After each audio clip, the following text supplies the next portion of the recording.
My philosophy has been, work hard, play hard. So, although I'm a hard worker, I actually wouldn't say I'm like the hardest worker out there. In fact, I think part of the reason why I've been able to achieve like the little success that I have is mostly because I'm actually kind of lazy. And where most people get stuck is they'll start a business and they'll want to do absolutely everything. Where for me, I love to delegate and just hire people to do things that I don't want to do. And I think that's helped me move forward. It's a principle that I didn't know I was using, but the power of delegation is huge.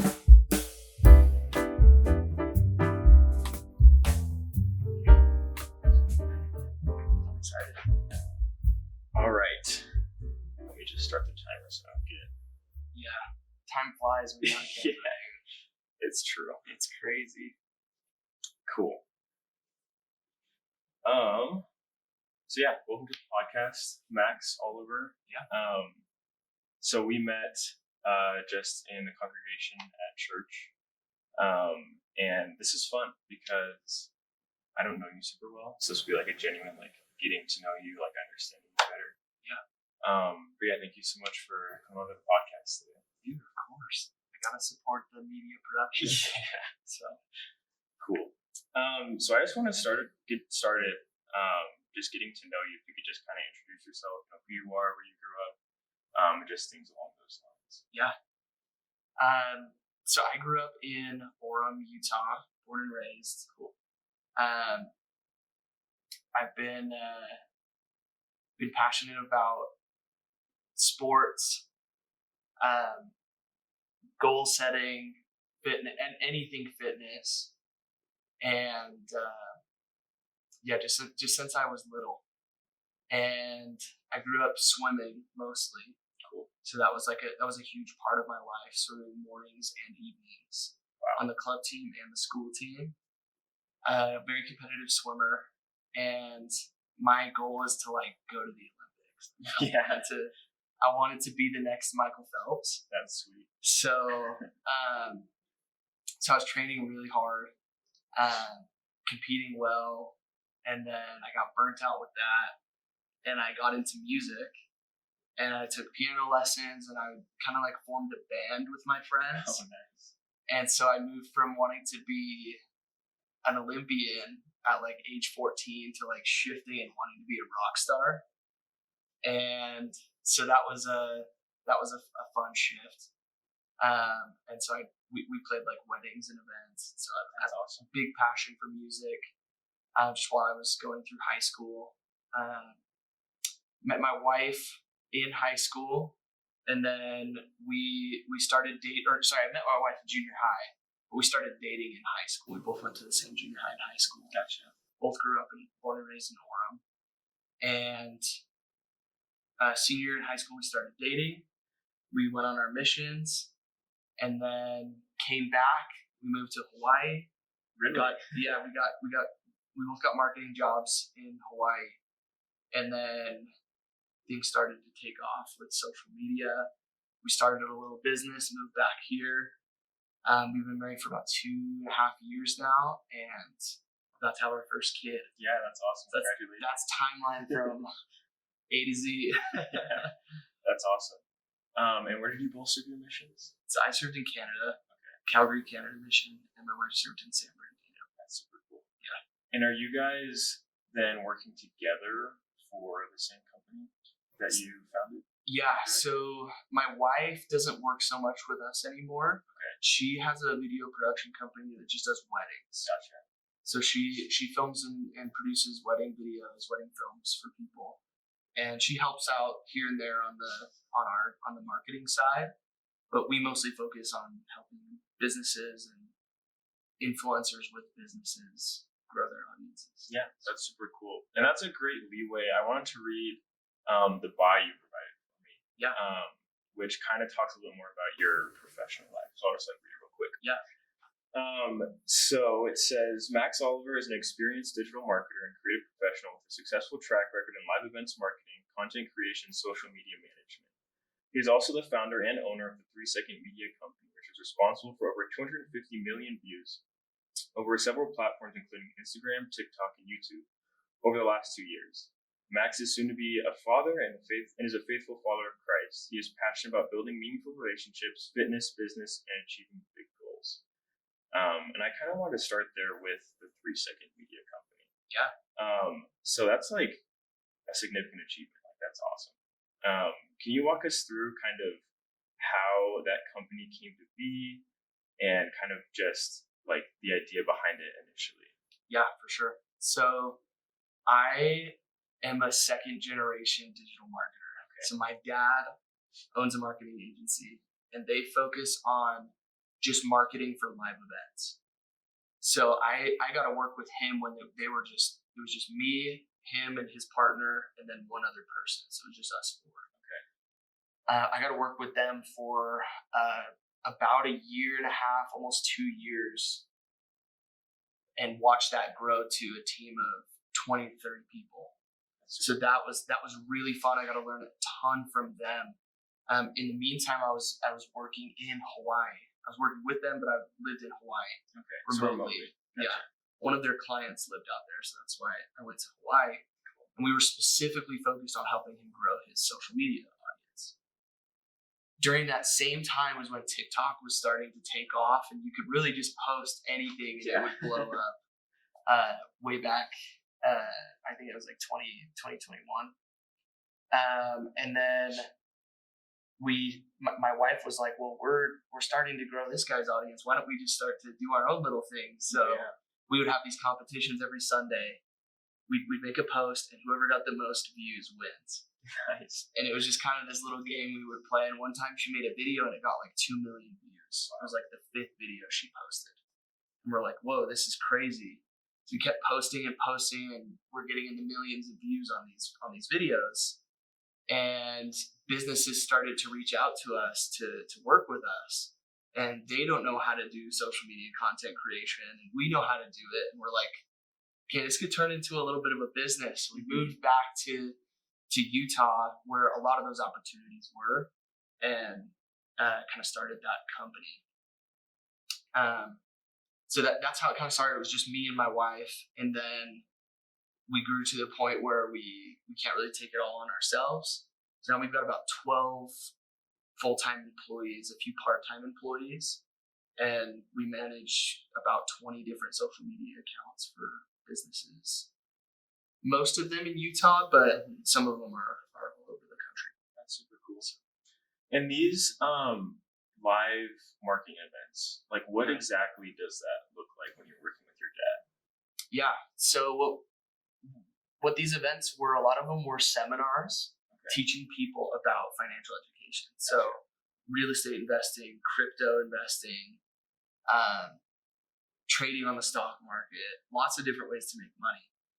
Our job was to run ads on Facebook, YouTube, and TikTok to get people to show up to these events, where they would be then educated and sold into some sort of education program. So that was our job. Our job was to run the ads and get people to show up to the events. So my job was creating the content that we would run as ads, and you've got to be really compelling to want to get people to show up to an event. There's a lot that goes into it, but the creative is definitely one of those more important pieces. That's awesome. And have you kept doing similar type of events since starting your own company? Yeah. We've one of the brands that we've worked with that's a live event brand is FitCon. Okay. The fitness expo. We do events in Utah, Texas, and Florida 3 times a year. It's a big event.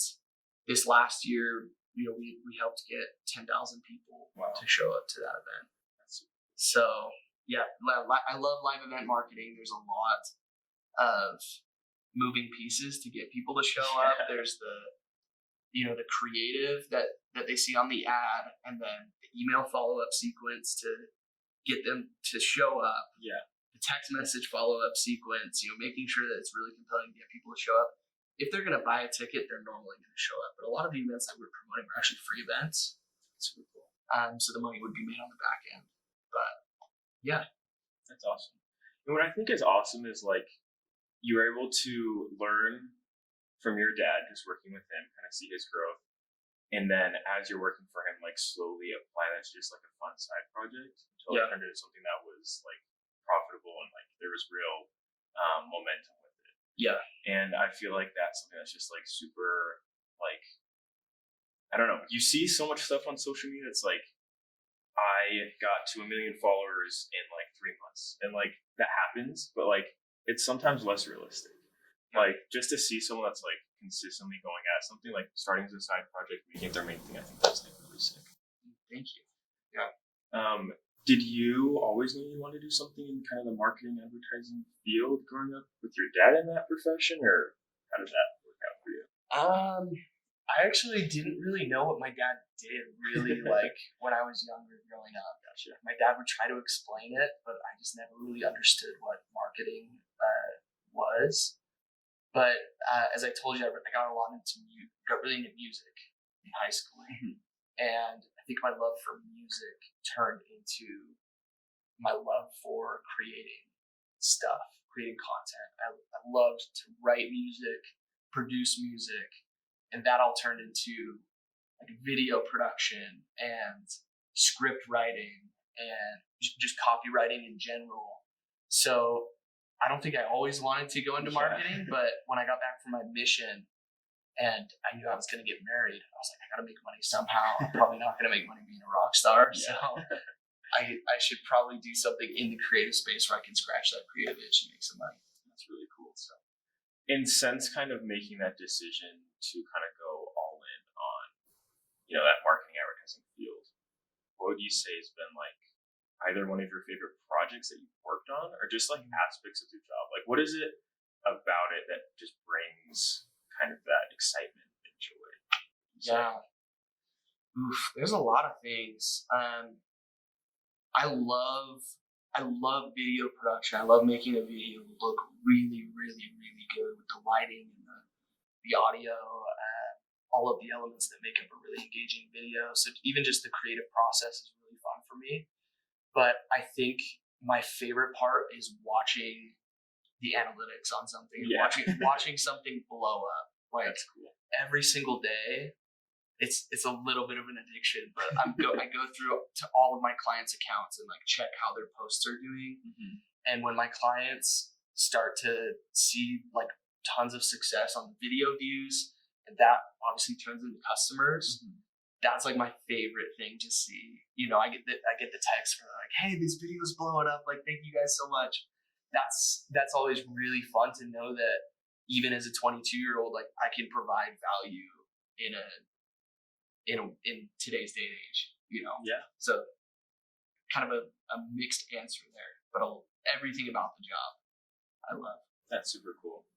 And just to kind of contrast that, what would you say have been some of the more stressful or like challenging aspects of the profession you chose to pursue? It's a good question. It's very performance based. Mm-hmm. As a business owner, you're always looking at where your dollars are going, and if those dollars aren't bringing you more dollars back, then you cut off where those dollars are going. So for us, we do business on a month-to-month basis with our clients. If we're not performing, we don't want them to waste their money with us, right? And sometimes that performance either doesn't happen or takes a lot of time. So the most stressful thing to me is, and some of the hard parts of the business is when we don't perform, because there are clients that we don't perform super well for. Yeah. We're kind of at the mercy of the platforms, Instagram, TikTok, YouTube. So that's a really stressful piece. And I think it's because I really do value relationships a lot. If I didn't care about relationships, then I'd be like, okay, you paid us for a month and then it didn't work out, so let's part ways. Yeah. Like, see ya. But for me, it's when I sign someone on, like I really genuinely want them to be happy with the results. Yeah. Like any business owner would, but the relation, I'm maybe a little bit too soft. It's like that causes some stress. And then running a business there's always the, are you going to be able to make payroll by the end of the month in the startup phase, which is kind of still where we're at. We're in a good spot right now, but you never know. Sometimes it takes businesses a long time to pay you. Yeah. So you're paying your employees out of pocket to fulfill on something you haven't been paid for. Yeah. And you have contracts in place to make sure that does happen, but sometimes it just takes a long time to pay. So financially, it can be a little stressful. 100%. But yeah, I would say like the financial side is a little bit stressful. The relationship side is really stressful, but the upside definitely outweighs the stress. And you gotta have stress to grow too. Like I'm so grateful for the problems that I have now. Like the problems that I have now were probably problems that I wish I was having, way back when I started this thing. So right. I'm curious. Like, because you value relationships so much, is it like a typical business model to do the month by month thing? Or is that something that you chose because of your respect of the client, would you say? 2 reasons. I'm actually not a very good salesperson. Gotcha. I'm not. It's something I'm working on. It's definitely a skill that I'm working on. I hope that's one of my goals this year is to get better at sales. Month to month is a lot easier to sell than a 6-month contract. Yeah. So initially it was like, all right, let's just try and close some deals. No, and it's like, if we're not happy by the end of the month, like don't pay us for the next month. But it kind of turned into a little bit more of that relationship deal. We have a lot of people who do a 90-day program. We call it a 90-day go viral guarantee program. And in 90 days, we guarantee, depending on where they're starting, but most of the time we can guarantee 1 million views in 90 days. Wow. On their pages. And if we don't hit that metric, then we work for free until we do. So if we are signing longer term contracts, we're saying, hey, there's some performance based metric to this. If we don't hit those metrics, then we'll just work for free until we do. Just because I feel as a business owner, like I don't want to pay this big lump sum of money and not get anything from it. So I don't want my clients to feel that way. So yeah, that's why we have that. I don't know if that answers your question. No, yeah, 100%. And I'm just gonna kind of keep going down this relationships avenue for sure. Because like you mentioned it before and in your bio, how has like networking and relationship building played a role in your career? Everything. Everything. Majority of our customers have come through word of mouth. The majority of them, for sure. We get customers coming in through our own marketing and advertising, and that's something we're continuing to build out because word of mouth sometimes isn't sustainable. Mm-hmm. But we've been able to grow quite fast through word of mouth. So networking, the people that you know, is everything. You don't know who's going to be your next customer. Like I was at the gym the other day.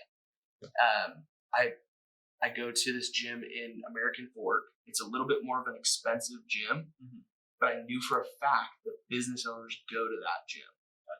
So I paid for the membership, knowing that I would be able to network with people in the gym.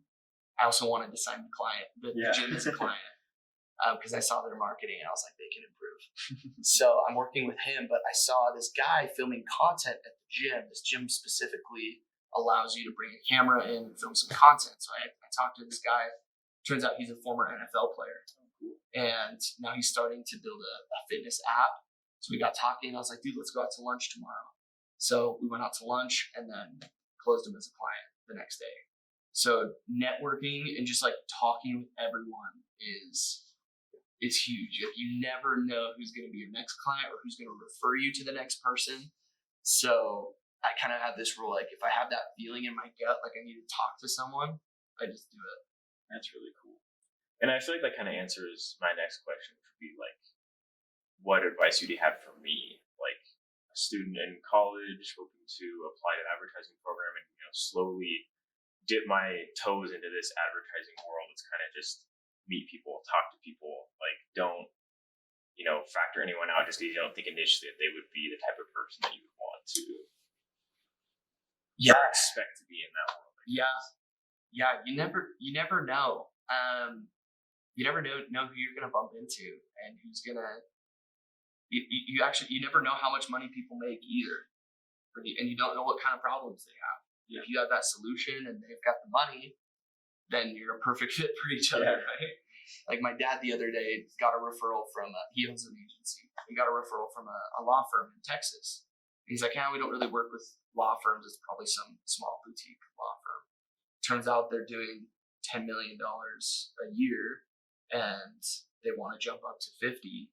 So he got on a call. He's like, whoa, and it turns out to be one of their bigger clients now. So you just never know. As far as advice goes, I would keep doing what you're doing. Like just this podcast is a great way to network with people. I think asking people for help too is always a really good way to get into circles and into networks. Like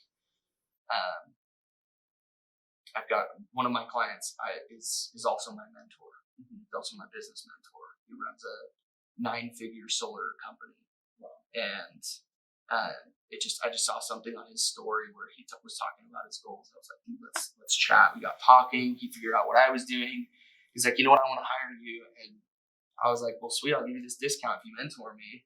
And he's like, sweet, let's do it. That's fun. So yeah, he's awesome. Shout out to Josh Jones. But yeah, just talk with everyone, take action. Don't get too caught up in the learning phase. Mm-hmm. I have a little bit of a controversial maybe mindset around college and university, traditional education as far as like marketing and a lot of entrepreneurial routes go. Because I think everyone should learn on the job and get paid to learn. Yeah. At least that's my 2 cents on it. So if you can somehow combine your university schooling with some sort of internship or working in a small company where you can wear a lot of hats and get a lot of like real world experience and apply what you're learning, I think that's the best route. And that's what I did, so I'm biased to it. But I do see a trend of a lot of successful people having both of those experiences, not just in the learning, but in like the directly applying it.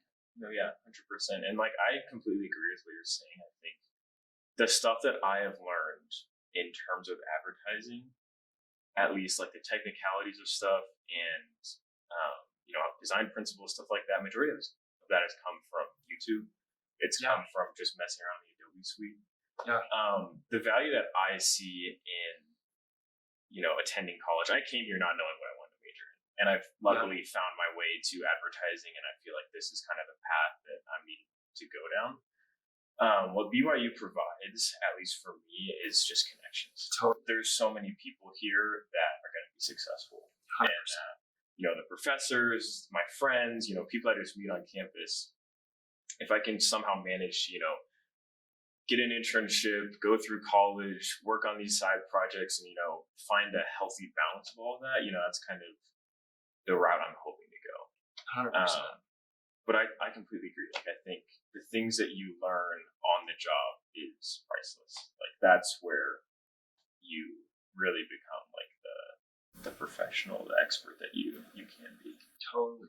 No, I agree. Like, and even when you do go out and start something, if that's the route you want to go, you'll probably end up hiring a lot of the people that you met at BYU. Yeah.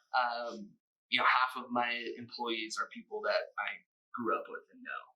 That's like cool. just because they're you can trust them and you've known them for so long. So, but yeah, I'm a huge fan of using university as a networking platform. Sweet. And just kind of going down that same like balance in life, just in general. You're about to become a father. You're balancing a career, a personal life, managing the demands of starting a business. What would you say? Like, what would be any tips you could give for maintaining like a healthy work-life balance? Yeah, that's a good question. My philosophy has been, work hard, play hard. So, although I'm a hard worker, I actually wouldn't say I'm like the hardest worker out there. In fact, I think part of the reason why I've been able to achieve like the little success that I have is mostly because I'm actually kind of lazy. And where most people get stuck is they'll start a business and they'll want to do absolutely everything. Where for me, I love to delegate and just hire people to do things that I don't want to do. And I think that's helped me move forward. It's a principle that I didn't know I was using, but the power of delegation is huge. The fact that you can bring on, for example, a $10,000 project, and you could say, oh, I could do this all myself. It might take me a month, so I'll make 10 grand this month. Or I could find somebody who can do 80% of it for 2 grand. And then I can just do 20% and make 8,000. Then I can take on 2 more projects, two other $10,000 projects, and pay them 2 grand for both of those. And now I'm making $24,000 in that month because I brought on someone and was able to pay them. Yeah. So that was kind of the domino effect that I felt in my business. But mostly it was due to laziness and the fact that I just I love to go on long bike rides. I love to run. I love to have time to hang out with my wife. I love to watch Netflix. I don't know if I'm like the traditional entrepreneur that's grind so hard till you die. There's some days where you got to work late and you got to get projects across the line. But if you could figure out how to delegate and build a strong team that can help you fulfill for what you're around your talents and skills, then I think you can live a really balanced life and still succeed. And maybe financially, I would be better off now than if I were a harder worker. It's probably true. But honestly, I love just the balanced lifestyle. So I try to delegate as much as I can. That's awesome. So how early were you bringing other people on to start delegating into this business? Yeah. The second I took it full time. Okay. I started. I was doing it on the side while I was working for my dad at his marketing agency, and I signed on a client that was going to take a lot of time, and it was a good chunk of client that would have replaced my income working with my dad. So that's when I was like, all right, this is my time. Let's do this. Let's leave. I'm a big fan of that path too, especially if you're, if you got people to support like a family, just trying to get something going on the side and then take it full time.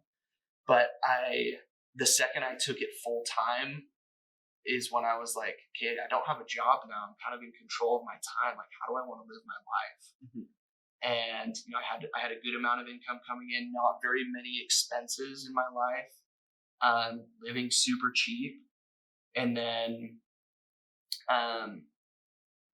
so it was really easy to bring someone on. I actually brought this girl named Fernanda on from the Philippines or from Brazil, who was able to work for me for pretty cheap just because she lives in Brazil. She's been in marketing for 10 plus years. She actually knows way more than I do.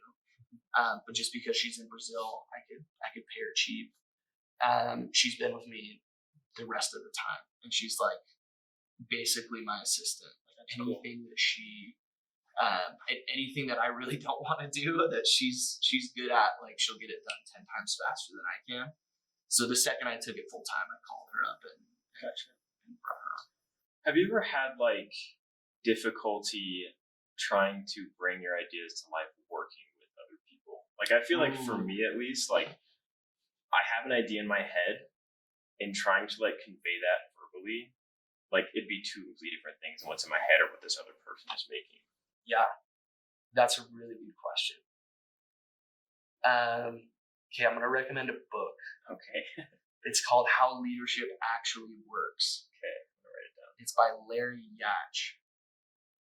So Larry Yatch is my dad's business coach. Okay. He's an ex-Navy SEAL. I don't know if I'm gonna get the numbers right, but Larry, out of 200 and something missions as a Navy SEAL leader, general, I don't know, some leadership position. Position in the Navy SEALs, had 100% success rate on his missions, and he walks you through this framework of how he does it, and the biggest thing is learning the skill of communication and coordinating action with your team. I've started a handful of businesses actually, and most of them have gone nowhere. A lot of the time because I brought on a partner who I thought could do a lot of that stuff, but because of miscommunication and not being able to coordinate action together, we weren't able to achieve that goal. So I would read that book because it gives you a lot of tips and tricks on how to coordinate action with a team, like a Navy SEAL would to complete a mission. Because really, like, if we're, and this, Larry talks about this in the book, if you're experiencing any type of suffering in your life, it's because of your lack of it's because of your inability to coordinate action with yourself, with your team, with God, with your spouse. If you're not able to coordinate action together, there's going to be suffering. So learning how to coordinate action has probably been one of the best skills that I've learned as I've built and managed a team, is setting super, super clear expectations and deadlines for things. And then having some sort of accountability process of how are we going to do this? It's really just a project management skill. Yeah. It's saying here's the end goal. Here are the steps to get there. You're doing this, you're doing this, you're doing this. I'm going to do this. And then we'll follow up every week. So little things like that I would say help to make a vision come true. But it's a terribly difficult skill. Yeah. I'm still learning it. I still get frustrated, at the end of the week when things didn't get done. And I was like, why didn't they get done? And you always have to look back and as the leader and take ownership for that because you weren't able to clearly communicate or foster an environment where your team can clearly communicate back to you saying, hey, I don't think I can hit that deadline. Can I get some help? Yeah. If you don't have an environment like that, they're not going to speak up to you, So as a leader, you want to be approachable and have that just really open communication. That's awesome. That's great advice. This question's more for me just in relation to this podcast, but you've mentioned before in previous conversations that you have or still work with kind of other podcasts and stuff like that. Yeah. How have you helped them to become lucrative? What does kind of that process look like? Yeah. Okay. So here's what I would say about monetizing through podcasts. If you're planning on monetizing a podcast in a year, probably don't bet on that. I think here's what I think podcasts are best for. Networking is huge, but then also just documenting learnings and just sucking the knowledge out of your guest. Yeah. Right. There's a lot of things that you can learn in producing podcasts too. The camera, the audio, all that stuff is good practice. As far as monetizing it though, it's going to depend a lot on the guests that you're pulling. I guess for speed, if you want to start monetizing fast, get really big guests with big audiences. Know who your target audience is, and then have that plan in place to monetize. What brands are going to want to sponsor my podcast because of the audience that I have. I've got a really good buddy who has he's a door-to-door sales rep, and he started a podcast a little bit ago, and he's got it's a good sized podcast. They've got in the tens of thousands of downloads, maybe more than that. But every single person who listens to the podcast is a door-to-door rep. Gotcha. So other door-to-door companies, sales training companies are going to want to work with him because of his audience. So really knowing who your target audience is going to help. And then it's just a matter of time. It's like everything. You got to put in the time and the effort. But for example, like there's other ways to monetize it through the networking aspect. I've got a buddy who does a podcast with real estate agents.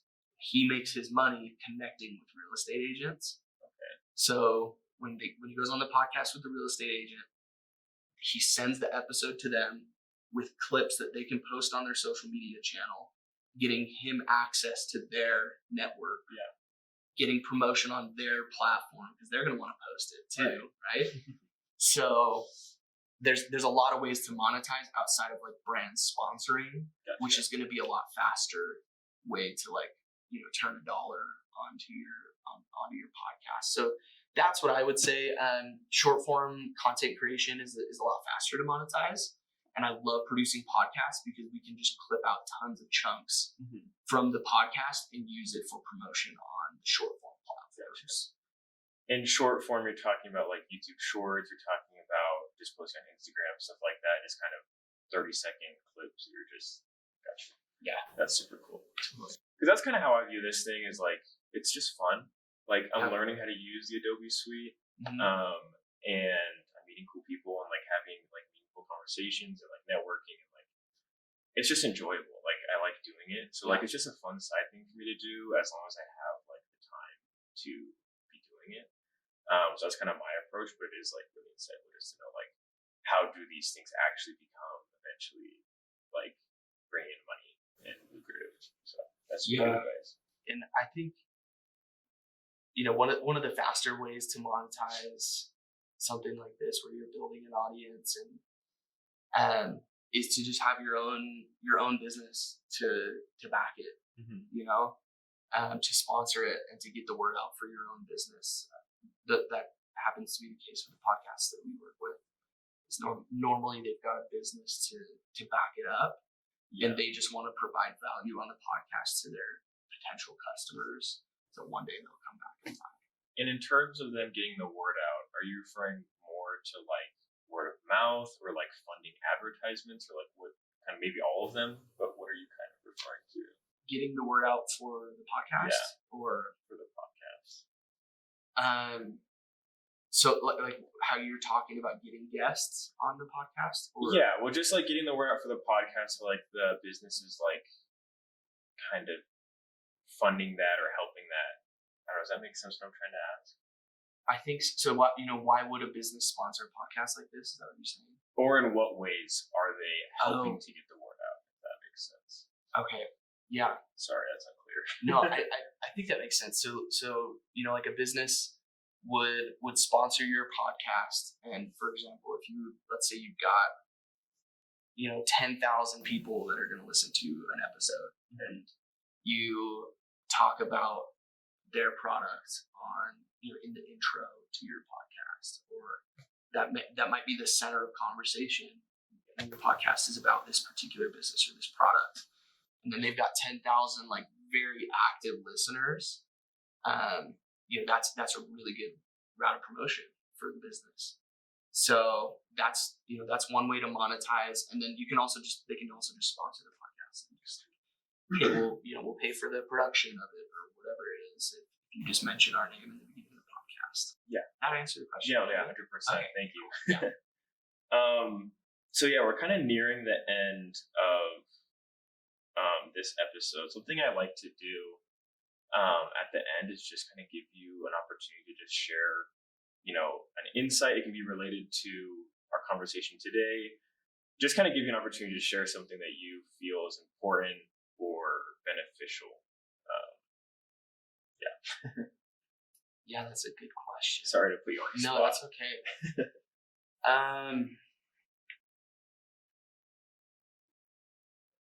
I guess something we didn't talk a lot about is goal setting, and that's like been a huge part of my life is setting goals.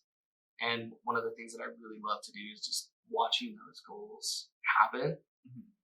And I think there's a big disconnect for people with goal setting. Like setting the goals is one thing, but then like actually achieving it is another. And I feel like I have a pretty good system in place for setting and achieving goals, and it's nothing crazy, but it's just reverse engineering your goals. Gotcha. So figuring out where you want to be in a year. I can't do the 5-year thing. Yeah. I can't even do the 3-year thing. Like I can really only see a year out. It's probably just because of my lack of maturity. But seeing where you want to be in a year, breaking that down quarter by quarter to see like where you need to be, breaking that down month by month and week by week, and checking in every single week and evaluating on your calendar. Am I doing everything today so I can hit that goal by this week, which will help me get to the monthly goal, which will help me get to the quarterly goal, which will help me get to the yearly goal, and reevaluating on those things on a day-to-day basis. There's a TED Talk about goal setting. I can't remember who said it, but there was some crazy number, like 1,000%. If you write down your goals every single day, you're 1,000% more likely to achieve them. Like 1,000%. That's crazy. By just writing it down. What happens is most people set those goals, New Year's resolutions, forget about them.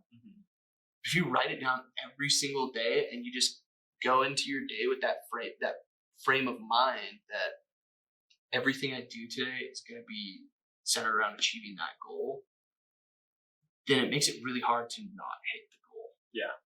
And you might be off on your timeline a little bit. A lot of times we are, just because we either overestimate. Most of the time we underestimate how much time things are going to take. Yeah. Most things in business take twice as long, or twice as hard, and twice as expensive as you think they're going to be. So if you keep that in mind, it helps you set more realistic goals, but really it's just reverse engineering those goals. That's just something I'm passionate about, and something I love to talk about. Are you an avid goal setter? I would say so. Yeah. I kind of started developing that ability on my mission, I would say.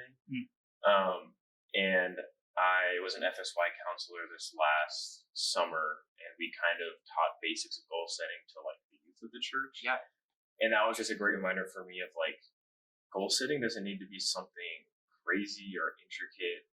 It's just like small, diligent efforts. And I think you're completely right, and that it's great advice to kind of reverse engineer and kind of start where you want to be and then work your way back and kind of just break that into really like doable, daily, easy things. Yeah. And I'm really similar to you. It's even hard for me to look at a year. Like I normally look at what can I do this week to get to this kind of overall goal. And that's kind of why I've set goals for like get someone on the podcast every week, send one out every week. And I'm kind of like, I don't know, it applies to all aspects of my lives. And I feel like it's the same for you, kind of just getting to know you, that you're very successful in different things that you value and pursue in your life. And that's, I imagine, due to this goal setting process that you have applied to your life. Yeah, so. That's a huge part of it. Another thing, just real quick, also is just involving God in goal setting, and involving Him in all aspects of your life, especially your business. It's one thing my mentor harps on a lot is like treat God like your 50-50 partner in business. Don't make big decisions without talking with Him first. You can avoid a lot of mistakes if you really think it through and take the time to make sure that God is not going to want you to,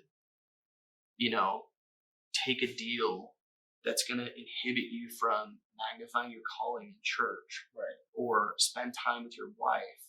I've had those feelings before, and sometimes I've ignored them, and the next few months are just so terribly busy, and I can't live that balanced life. That's what I set out for. That's one of my values, is like, let's live a balanced life rather than like try and chase making so much money. Yeah. So involving God really helps you to stay level-headed, and pay your tithing. Yeah. I've had so many, just this last week, like I normally pay tithing on a month-to-month basis. But we missed it for a quarter, so I just paid it all at once. And last week signed on 3 new clients, and it was just like, this is awesome. Instant like blessings, you just get instant blessings. So it's like it's a really fun process to like have God involved in the goal setting involved in your business. But that's awesome. Well, yeah, I think we'll wrap up here. Thank you so much for your time. Yeah, I think we had a really productive conversation. I definitely learned a lot. Is there anything you'd like me to kind of promote or add in like the YouTube description, Spotify description? I guess you could drop our website if you want. 100%. 3secondmedia.com. Cool. So awesome. Thank you so much. Yeah, thank you. That was awesome.